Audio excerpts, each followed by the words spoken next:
एक इंटरव्यू भी हुआ था मैम इससे संबंध में, तो जीबी रोड पे जो बच्चे कुचे कोठे हैं, वहाँ के कुछ लड़कियों ने कबूला था कि जब हम छोटे रहते हैं तो हमको एक इंजेक्शन दिया जाता है, जिसका इंजेक्शन का नाम बाद में ऑक्सीटोसिन किया बताया गया कि वो कम उम्र में ज़्यादा उम्र की दिखें। तो ये तो राष्ट्रीय महिला आयोग की अध्यक्ष भी जान रही हैं, प्रधानमंत्री भी जान रहे हैं, गृह मंत्रालय भी जा रहा है, दिल्ली पुलिस कमिश्नर भी जान रहा है।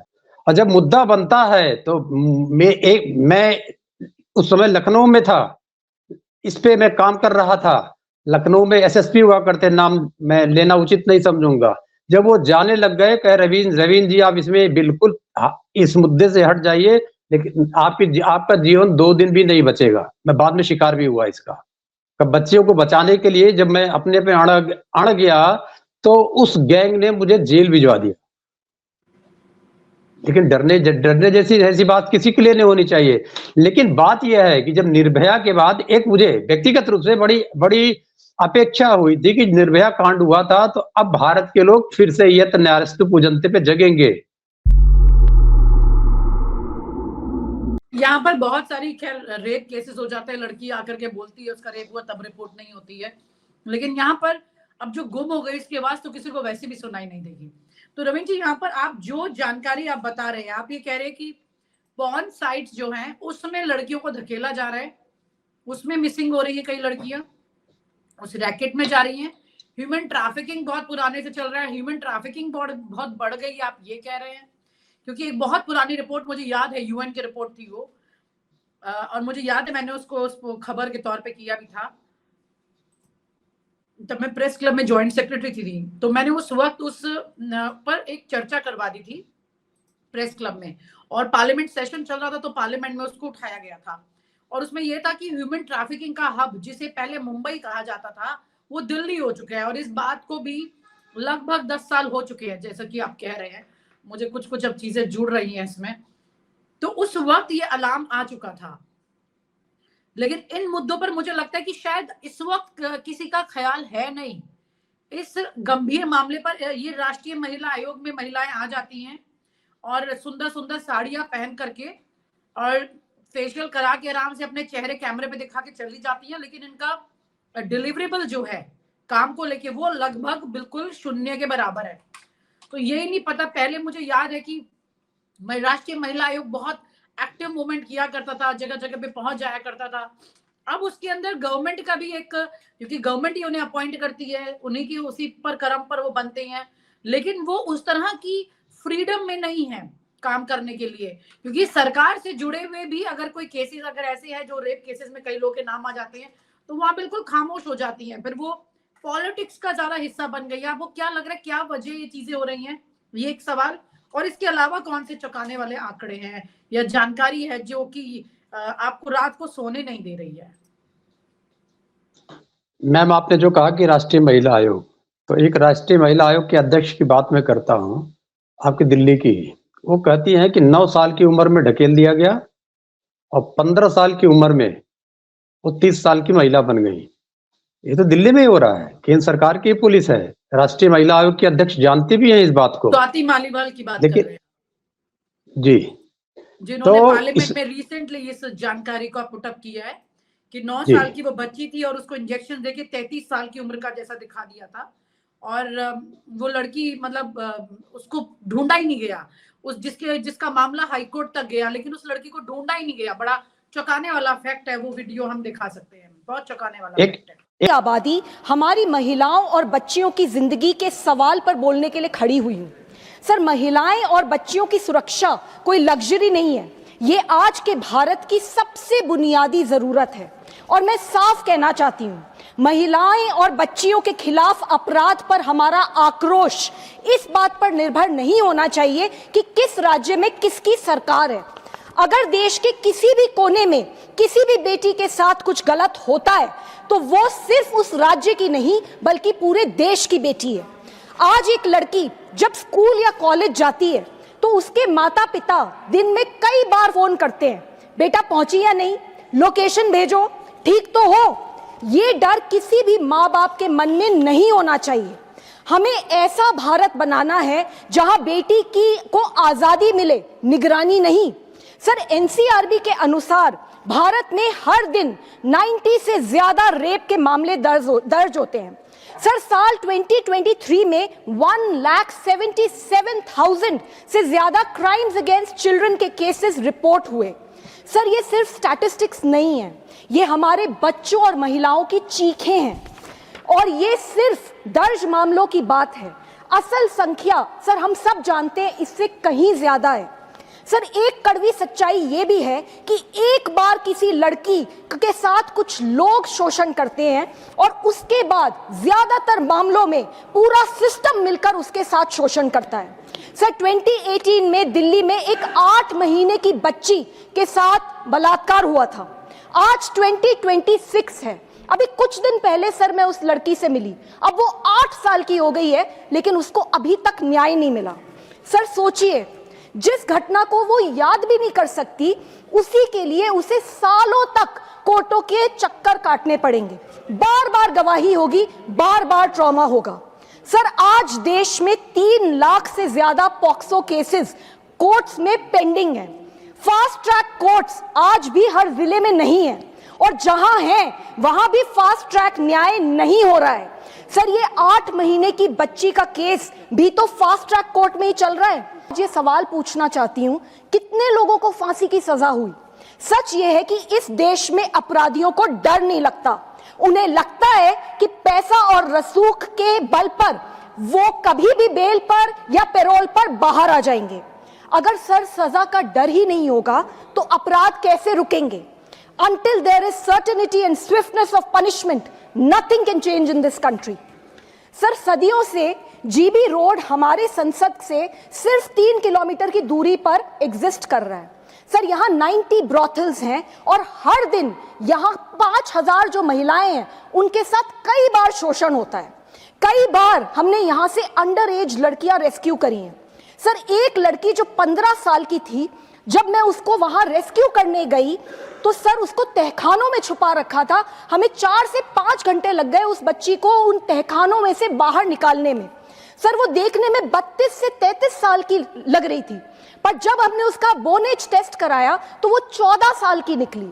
सर उसने हमें बताया कि वो 9 साल की उम्र में बेची गई थी जीबी रोड पे और हर दिन उसे ऑक्सीटोसिन के इंजेक्शंस लगते थे जिससे कि उसके बॉडी पार्ट्स बड़े दिखे और सर हर दिन कई लोग उसके साथ शोषण करते थे। एक इंटरव्यू भी हुआ था मैम इससे संबंध में, तो जीबी रोड पे जो बच्चे कुचे कोठे हैं वहाँ के कुछ लड़कियों ने कबूला था कि जब हम छोटे रहते हैं तो हमको एक इंजेक्शन दिया जाता है जिसका इंजेक्शन का नाम बाद में ऑक्सीटोसिन किया बताया गया कि वो कम उम्र में ज्यादा उम्र की दिखें। तो ये तो राष्ट्रीय महिला आयोग की अध्यक्ष भी जान रही हैं, प्रधानमंत्री भी जान रहे हैं, गृह मंत्रालय भी जा रहा है, दिल्ली पुलिस कमिश्नर भी जान रहा है, लेकिन वहां का मीडिया भी जान रहा है जो बहुत जिसने अपना अड्डा बना रखा नोएडा में। लेकिन हो क्या रहा है, सड़क में गड्ढे हैं, बहुत बड़ा मुद्दा हो गया। किसी ने किसी को गाली दे दी, बहुत बड़ा मुद्दा हो गया। लेकिन हमारी 9 साल की लड़की को ढकेला जा रहा है, ये मुद्दा क्यों नहीं बनने पाता? और जब मुद्दा बनता है तो मैं उस समय लखनऊ में था, इस पे मैं काम कर रहा था। लखनऊ में एसएसपी हुआ करते, नाम मैं लेना उचित नहीं समझूंगा। जब वो जाने लग गए, कहे रवीन जी आप इसमें बिल्कुल इस मुद्दे से हट जाइए, लेकिन आपका जीवन 2 दिन भी नहीं बचेगा। मैं बाद में शिकार भी हुआ इसका कि मैंने कुछ महिलाओं क्या बच्चियों को बचाने के लिए जब मैं अपने पे अड़ गया तो उस गैंग ने मुझे जेल भिजवा दिया। लेकिन डरने जैसी ऐसी बात किसी के लिए नहीं होनी चाहिए। लेकिन बात यह है कि जब निर्भया के बाद एक मुझे व्यक्तिगत रूप से बड़ी अपेक्षा हुई थी कि निर्भया कांड हुआ था तो अब भारत के लोग फिर से यत न्यायस्तु पूजनते पे जगेंगे, लेकिन कुछ हुआ नहीं। एक धरना प्रदर्शन के आगे कुछ भी नहीं हुआ। आज आप कहीं भी चले जाइए, आप दिल्ली के ये जीबी रोड तो एक छोटा सा एरिया है, या विश्व का 5वां या 6वां जो सोनागाछी है, जो रेड लाइट एरिया भारत में ही है। लेकिन जो पॉश कॉलोनियां हैं वो बहुत बड़ा अड्डा है। बिल्कुल, मैं आपकी बात से सहमत हूँ क्योंकि मैं खुद इन्वेस्टिगेटिव जर्नलिस्ट रही हूँ और इस तरह की बहुत हमने रेड की हैं, बहुत लड़कियों को बचाया है। बहुत पॉश एरिया में किस तरह से घर के अंदर एक दरवाजे से दूसरा दरवाजा मुश्किल से कुछ फीट की दूरी पर है, लेकिन फिर भी उन लोगों को ये नहीं पता कि इस घर के अंदर वेश्यावृत्ति का इतना बड़ा अड्डा बनाया हुआ है। छोटी छोटी बच्चियां, माइनर लड़कियों को लेकर के वहां आया जाता है। अफसोस की बात यह कि हमारी जैसी रिपोर्टिंग अब नहीं रही है, लेकिन इस तरह के रैकेट तेजी से बढ़ रहे हैं। ये अफसोस की बात यहाँ पर है। जो जिक्र आप कर रहे हैं, मैं बिल्कुल मानती हूँ कि आपको उसमें खतरा भी हुआ होगा, और कई अगर पुलिस वाले ने इसमें ये बोला तो बड़ी शर्म की बात है। पुलिस वाला ये कैसे बोल सकते हैं कि आप मामले से हट जाइए? पुलिस वाले ही नहीं थे, पुलिस वाले नहीं थे, लखनऊ के एसएसपी हुआ करते थे मैडम। अब बताइए जरा, लखनऊ के एसएसपी, ये अगर वो सलाह दे रहे हैं तो कौन रक्षा कर रहा है, कौन बचा रहा है इस देश में लड़कियों को? अब मैम आपको याद होगा जब नोएडा की बात किया तो महेंद्र सिंह पंदेर का कांड हुआ था। लड़कियां भी मिली थी, बच्चे भी मिले थे, उनके मांस के आसपास जी, उनका मांस भी मिला था। बाद में वो आदमी छूट जाता है, बिल्कुल छूट जाता है। तो ये इस प्रकार के जितने रैकेट होते हैं, एक भी कम से कम, जब मैंने अध्ययन करना शुरू किया था, मुझे लगता है 2009 में मैंने इसका अध्ययन करना शुरू किया था, और जब मैं किसी से बताने लग गया तो वो मुझे इससे हटने की सलाह देने लग गए, लेकिन मैं काहे को हटने वाला था।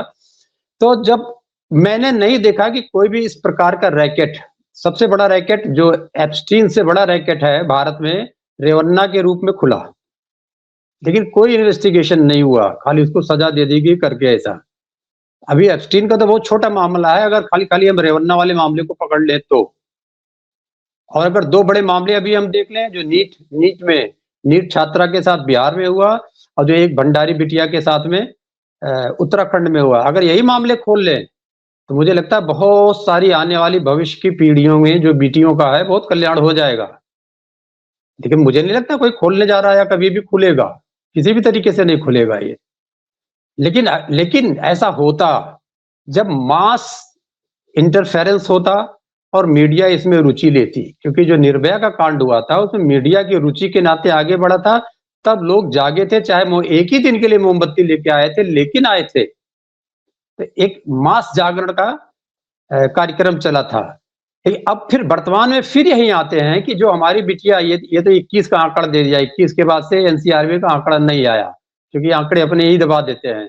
अब लेकिन ये मेरी नजरों में, क्योंकि हम तो ग्राउंड पे रहते हैं, मैंने देखा है ये 2 गुना बढ़ गया है, लखनऊ जैसे शहर में बढ़ गया है। दिल्ली का तो कोई कहना ही नहीं है, दिल्ली में तो अंधा राज चलता है। लखनऊ जैसे शहर में बढ़ गया, जहां की जनता जागरूक है। दिल्ली की जनता इस मामले में जागरूक नहीं है, क्योंकि बहुत सेल्फ कन्फाइंड रहती है, लेकिन लखनऊ की जनता सेल्फ कन्फाइंड नहीं है। लेकिन वहां भी ये मामले दुगने से ज्यादा हो गए हैं। अब पूछे ऐसा होता क्यों है?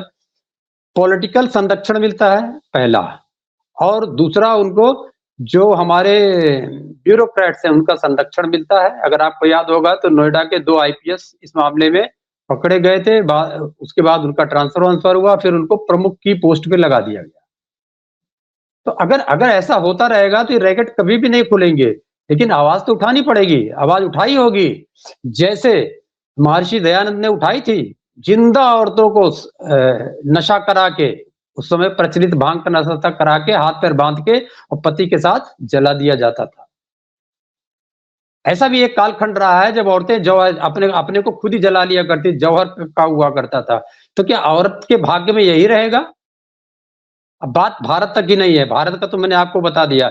इससे पूरा का पूरा पीड़ित ईस्टर्न यूरोप है, कि वहां गरीबी बहुत है, जहां थोड़ा सा अमीरी भी बहुत है। पूरे यूरोप की बात कर लीजिए तो सबसे बड़ा उभरता हुआ प्रोस्टिट्यूशन कंट्री जो है वो जर्मनी है। तो आखिर ये पूरी की पूरी मानसिकता जो हो जा रही है, इसीलिए कह सकते हैं कि ये खाली एक देश का रैकेट नहीं है, इंटरनेशनल रैकेट है। तो हो सकता है एप्स्टीन एक छोटा सा, बहुत छोटा सा उसका मोहरा हो। ऐसे कितने मोहरे होंगे? एक मोहरे को पकड़ा जाता है तो कितने नाम आते, लेकिन हो क्या रहा है?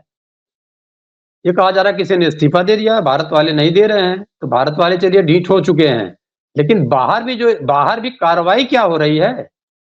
उन बच्चियों में से किसी ने आत्महत्या कर लिया, कोई गुम हो गई, कोई काट के खा ली गई, पता नहीं क्या हुआ, मालूम नहीं क्या क्या हुआ। लेकिन उन बच्चियों का क्या हुआ? जो हो गया कि आगे आने वाली नस्लों के साथ, बच्चियों की नस्लों के साथ ऐसा नहीं होगा। क्या यूएन रेजोल्यूशन कुछ आया? किसी कंट्री का कोई ऐसा रेजोल्यूशन आया? भारत सरकार का ऐसा रेजोल्यूशन आया संसद में कोई ऐसे मामले उठे? नहीं उठते हैं। ये मुद्दा क्यों नहीं बन सकता है? मुझे लगता है अगर आप जैसी जर्नलिस्ट हैं, कभी कभार भी अगर ये मुद्दा उठा देंगी तो धीरे धीरे धीरे धीरे लोगों तक पहुंचेगा। और मुझे लगता है कि लड़की सबकी लड़की होती है, हमारी लड़की भी इसका शिकार हो सकती है। लेकिन क्या होता है, जब हमारी लड़की शिकार हो जाएगी तो दो दिन आने जाने के बाद भी लोग भूल जाएंगे। अखबार में अगर गलती से 1-2 लाइन छप गई तो उसके बाद लोग भूल जाएंगे और आगे पुलिस अधिकारी धमकाएंगे कि आगे बताना मत, जो हम कहें वही बता दो, जैसे महाकुंभ में हुआ था। तो मुझे लगता है कि इस प्रकार के मामलों को कोई ना कोई इस प्रकार का, जब बहुत सारे संगठन बन गए, हिंदू संगठन बन गए, मुस्लिम संगठन बन गए, ईसाई संगठन बन गए और बहुत सारे व्यापारिक संगठन बन गए, इतने सारे संगठन बन गए हैं।